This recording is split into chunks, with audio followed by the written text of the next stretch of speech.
സുഭാഷ് ചന്ദ്രൻ, ഇപ്പോൾ ഐഷി ഘോഷിൻ്റെ അഭിഭാഷകൻ എന്ന നിലയ്ക്ക് കൂടി ഇപ്പോൾ ഡോക്ടർ ജോൺ ബ്രിട്ടാസ് MP പറഞ്ഞ ഒരു കാര്യം, 2021 മമതാ ബാനർജിക്കെതിരെ ബംഗ്ലാ ഹൗസിലേക്ക് നടത്തിയിട്ടുള്ള, ബംഗ്ലാ ഭവനിലേക്ക് നടത്തിയിട്ടുള്ളൊരു മാർച്ച്, ഒരു വിദ്യാർത്ഥി സമരം, അതിൻ്റെ ആ കേസും പൊക്കിയെടുത്താണ് ഇപ്പോൾ വന്ന പോലീസുകാർ അവരുടെ ഐഡൻറ്റിറ്റി വ്യക്തമല്ല, അതുപോലെ തന്നെ സ്വകാര്യ വാഹനത്തിലാണ് വന്നത്, അത് ജന്തർ മന്തർ സമരവുമായി ബന്ധപ്പെട്ട് അജ്ഞാതരായ നിലയ്ക്ക് നിന്നുകൊണ്ട് വിദ്യാർത്ഥികളെ ആക്രമിച്ച ദില്ലി പോലീസിൻ്റെ ഭാഗത്തു നിന്ന് ആക്രമിച്ച ആളുകൾ എന്ന വളരെ ഗുരുതരമായ വിമർശനവും പ്രശ്നവും നിൽക്കുന്നു. സുപ്രീം കോടതി തന്നെ ഐഡൻറ്റിഫൈ ചെയ്തതാണ്. ഇത്തരമൊരു സാഹചര്യത്തിൽ ഐഷി ഘോഷിനെ പോലൊരു നേതാവ്, എന്നാൽ ഈ കേസിൻ്റെ ഇപ്പോൾ ജന്തർ മന്തർ സമരത്തിൻ്റെ പേരിൽ ഒരു കേസും എടുക്കില്ല, അല്ലെങ്കിൽ കേസുകൾ പിൻവലിക്കുമെന്ന ഉറപ്പ് കേന്ദ്ര സർക്കാർ കൊടുത്തിട്ടുണ്ട്. പകരം പുതിയ വിദ്യകൾ തേടുകയാണോ?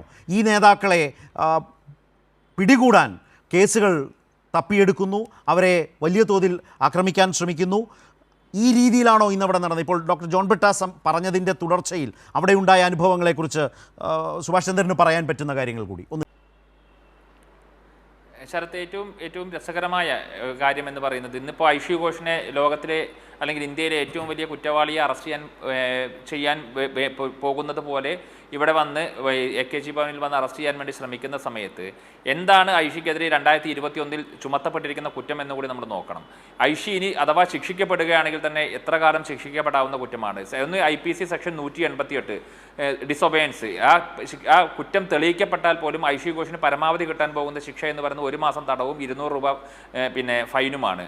1 മാസം തടവും 200 രൂപ ഫൈനും കിട്ടുന്ന ഒരു വകുപ്പ്. 447 സെക്ഷൻ 447 എന്ന് പറയുന്ന ക്രിമിനൽ ട്രസ്പാസ് എന്ന് പറയുന്ന ബംഗ്ലാ ഭവനിലേക്ക് ഈ പറയുന്ന അവരുടെ ബാരിക്കേഡ് ഭേദിച്ചുകൊണ്ട് മുന്നോട്ട് പോകാൻ വേണ്ടി ശ്രമിച്ചു എന്നുള്ള കേസ്. അതിനകത്ത് കിട്ടാവുന്ന പരമാവധി ശിക്ഷ 3 മാസം അല്ലെങ്കിൽ 500 രൂപ ഫൈന്. ഈ 2 ശിക്ഷകൾ, ഈ 2 കുറ്റങ്ങളാണ് ഐഷിയോടൊപ്പമുള്ള മറ്റു കൂട്ടുപ്രതികൾക്കുമെതിരെ ചുമത്തപ്പെട്ടിരിക്കുന്നത്. ഇത് ബെയിലബിൾ ആയിട്ടുള്ള ഒഫൻസാണ്. പിന്നെ ഐഷിക്ക് എന്തുകൊണ്ട് നോൺ ബെയിലബിൾ ആയിട്ടുള്ള ഒരു വാറണ്ട് വന്നു എന്ന് പറയുന്നത്, കഴിഞ്ഞതിന് മുൻപത്തെ കോടതി അവധിക്ക് വെച്ച ദിവസം അന്ന് ഡൽഹി ഹൈക്കോടതിയുടെ നിർദ്ദേശപ്രകാരം ഒരു അവധി ആയതുകൊണ്ട് തന്നെ സ്വാഭാവികമായും ആ കേസ് അടുത്ത ദിവസത്തേക്ക് മാറ്റിവെക്കുകയാണ്. ആ അടുത്ത ദിവസത്തേക്ക് മാറ്റിവെക്കുന്നത് ഐഷി അറിയുന്നില്ല. കാരണം അതിന് തൊട്ട് മുമ്പത്തെ ദിവസം അവധിയായിരുന്നത് കൊണ്ട് തന്നെ സ്വാഭാവികമായും ഐഷി അറിയുന്നില്ല. ഐഷിക്ക് വേണ്ടി ഹാജരായിരുന്ന, നേരത്തെ അതിനകത്ത് പ്രാദേശികമായി ഹാജരായിരുന്ന അഭിഭാഷകർ അക്കാര്യം അറിയിക്കുന്നതിൽ ചില വീഴ്ചകൾ വരുന്നു. അങ്ങനെ ഐഷിയുടേതല്ലാത്ത കാരണങ്ങൾ കൊണ്ട് ആ ദിവസം ഹാജരാൻ വേണ്ടി സാധിക്കുന്നില്ല. കഴിഞ്ഞ തവണ പോലീസ് അതിനകത്ത് അന്ന് NBW വരുന്ന സമയത്ത് പോലീസ് കോടതിയിൽ കൊടുത്തിരിക്കുന്ന കഴിഞ്ഞ തവണത്തെ പ്രൊസീഡിങ്സ് എടുത്ത് നമ്മൾ പരിശോധിച്ചാൽ അതിനകത്ത് എഴുതി വെച്ചിരിക്കുന്നത് ഞങ്ങൾ ടെലിഫോൺ മുഖേന NBW അറിയിച്ചു എന്നുള്ളതാണ്. ഏത് ക്രിമിനൽ പ്രൊസീജിയർ കോഡിനകത്താണ് ഒരു NBW എക്സിക്യൂട്ട് ചെയ്യാൻ പോലീസിന് ടെലിഫോൺ മുഖേന സാധിക്കുക? നിങ്ങൾക്കൊരു വാറണ്ട് ഉണ്ടെങ്കിൽ ആ വാറണ്ട് എക്സിക്യൂട്ട് ചെയ്യേണ്ടത് നിങ്ങൾ ആ പ്രതിയുടെ വീട്ടിൽ ചെന്ന്, താമസ സ്ഥലത്ത് ചെന്ന് അദ്ദേഹത്തെ കണ്ടുകൊണ്ടാണ് ആ വാറണ്ട് എക്സിക്യൂട്ട് ചെയ്യേണ്ടത്. സമൻസ് നിങ്ങൾക്ക് ടെലിഫോണിലൂടെ, പുതിയ കാലഘട്ടത്തിൽ ടെലിഫോണിലൂടെയോ വാട്സപ്പിലൂടെയോ ഒക്കെ നിങ്ങൾക്ക് സെർവ് ചെയ്യാനുള്ള സാധ്യതകളുണ്ട്. പക്ഷേ വാറണ്ട് എക്സിക്യൂട്ട് ചെയ്യേണ്ടത് നേരിട്ട് പോയാണ്. പക്ഷേ ഡൽഹി പോലീസ് വളരെ വിചിത്രമായി കോടതിയിൽ അറിയിച്ചിരിക്കുന്നത് ഞങ്ങൾ ഫോണിലൂടെ ഈ NBW എക്സിക്യൂട്ട് ചെയ്യാൻ വേണ്ടി ശ്രമിച്ചു എന്നുള്ളതാണ്. അപ്പോൾ ഇത്തരത്തിൽ നിയമപരമായി ചെയ്യേണ്ട കാര്യങ്ങളൊന്നും ചെയ്യാതെ തന്നെ വളരെ വളരെ മൈനറായിട്ടുള്ള ഒഫൻസിൻ്റെ പേരിലുള്ള ഒരു നടപടിക്രമം, അത് തന്നെ ഐഷിയെ ഇന്ന് രാവിലെ വിളിക്കുന്ന സമയത്ത് തന്നെ ഐഷി പറയുന്നുണ്ട് ഞാൻ നാളെ നോൺ ബെയിലബിൾ വാറണ്ട് ക്യാൻസൽ ചെയ്യുന്നതിന് വേണ്ടി, അത് റീകോൾ ചെയ്യുന്നതിന് വേണ്ടിയുള്ള ആപ്ലിക്കേഷൻ മൂവ് ചെയ്യുന്നുണ്ടെന്ന് ഡൽഹി പോലീസിനെ അറിയിച്ചതാണ്. എന്നിട്ട് കൂടി ഇന്ന് വൈകുന്നേരം വരുന്നത് അതിന്റെ അവിടെയാണ് സുഭാഷ് ചന്ദ്രൻ ഇന്ന് അവിടെ അരങ്ങേറിയ സീൻ ആകെ പരിശോധിച്ചാൽ അങ്ങേയറ്റം ദുരൂഹമാണ്, സസ്പീഷ്യസ് ആണ് കാര്യങ്ങൾ എന്ന് ഉറപ്പിക്കാൻ കഴിയുന്ന കാര്യങ്ങൾ താങ്കളെ സംബന്ധിച്ച് എന്തൊക്കെയാണ്? ഇപ്പോൾ ജോൺ ബ്രിട്ടാസ് പറഞ്ഞ കാര്യങ്ങൾ നമ്മൾ കേട്ടല്ലോ.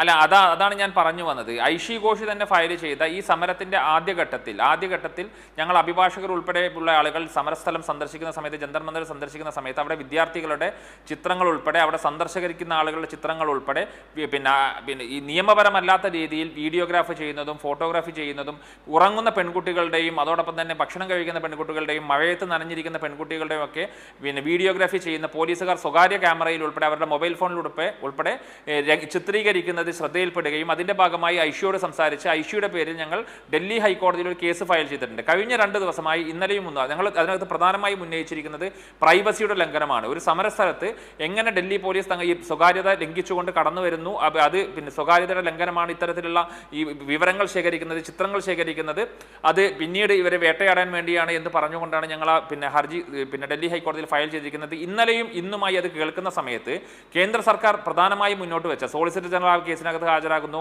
അഡീഷണൽ സോളിസിറ്റർ ആ കേസിനകത്ത് ഹാജരാകുന്നു. അവർ പറയുന്നത് ഈ സമരം തീർന്നു, അതുകൊണ്ട് ഈ കേസിന് നിലനിൽക്കുകയില്ല.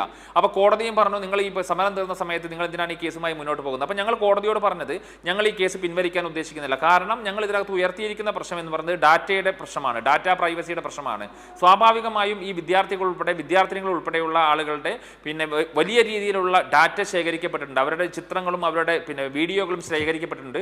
ഡൽഹി പോലീസ് അത് ഡിലീറ്റ് ചെയ്യാൻ തയ്യാറാവുകയാണെങ്കിൽ, അത് നശിപ്പിക്കാൻ തയ്യാറാണ് എന്ന് കോടതി മുമ്പാകെ ഒരു സത്യവാങ്മൂലം നൽകുകയാണെങ്കിൽ ഞങ്ങൾ ഈ കേസ് പിൻവലിക്കാൻ തയ്യാറാണ്, അല്ലെങ്കിൽ ഞങ്ങൾ ഈ കേസ് മുന്നോട്ട് തന്നെ കൊണ്ടുപോകുമെന്ന് പറയുകയും വളരെ അതിശക്തമായ രീതിയിൽ ഈ കേസ് പിൻവലിക്കാൻ വേണ്ടിയുള്ള സമ്മർദ്ദങ്ങൾ വരുന്ന സമയത്ത് പോലും അത് പിൻവലിക്കാൻ തയ്യാറല്ല എന്ന് ഇന്ന് ഉച്ചയ്ക്ക് 1:30 കോടതിയിൽ നിലപാടെടുത്തതിന് ശേഷമാണ് ഏതാണ്ട് ഒരു 3:30-4 മണിയോടുകൂടി ഐഷിയെ വേട്ടയാടാൻ വേണ്ടി ഡൽഹി പോലീസ് വന്നിരിക്കുന്നത് എന്ന് നമ്മൾ കാണണം. അപ്പോൾ സ്വാഭാവികമായും നിങ്ങളെ ഏതെങ്കിലും തരത്തിൽ നിയമപരമായി എക്സ്പോസ് ചെയ്യുന്ന സമയത്ത് ഞങ്ങൾ സ്വീകരിച്ചിരിക്കുന്ന സമീപനം, ഇന്നിപ്പോൾ അഡ്വക്കേറ്റ് എ റഹീമിന്റെ, ശ്രീ ജോൺ ബിട്ടാസിന്റെ സഹപ്രവർത്തകൻ കൂടിയായ കേരളത്തിൽ നിന്നുള്ള MP എ റഹീമിന്റെ പേരിൽ മറ്റൊരു ഹർജി ഞങ്ങൾ സുപ്രീം കോടതിയിൽ ഫയൽ ചെയ്തിട്ടുണ്ട്. അതും ഇതുപോലെ തന്നെ ഡാറ്റ പ്രൈവസിയുമായി ബന്ധപ്പെട്ടുകൊണ്ട്, ഫേസ് റെക്കഗ്നീഷനുമായി ബന്ധപ്പെട്ടുകൊണ്ടുള്ള പോലീസിനെ എക്സ്പോസ് ചെയ്യാൻ വേണ്ടിയിട്ടാണ്. അപ്പോൾ ഇത്തരത്തിലുള്ള നടപടികളിലേക്ക് ഡൽഹി പോലീസ് പോകുന്ന സമയത്ത് അതിനെ എക്സ്പോസ് ചെയ്യുന്ന ആളുകളെ പേഴ്സണലി വേട്ടയാടാൻ വേണ്ടി, അവരെ വ്യക്തിപരമായി വേട്ടയാടിക്കൊണ്ട്, രാഷ്ട്രീയമായി വേട്ടയാടിക്കൊണ്ട്, വളരെ മൈനറായ ഒഫൻസിനകത്ത് പെട്ടിരിക്കുന്ന ആളുകളെ പോലും ഇത്തരത്തിൽ വലിയ രീതിയിൽ കുറ്റവാളികളായി ചിത്രീകരിച്ചുകൊണ്ട് അവരെ വേട്ടയാടാൻ വേണ്ടി നടത്തുന്ന ശ്രമമാണ് ഇപ്പോൾ ഡൽഹി പോലീസ് നടത്തിക്കൊണ്ടിരിക്കുന്നത്. ശരി.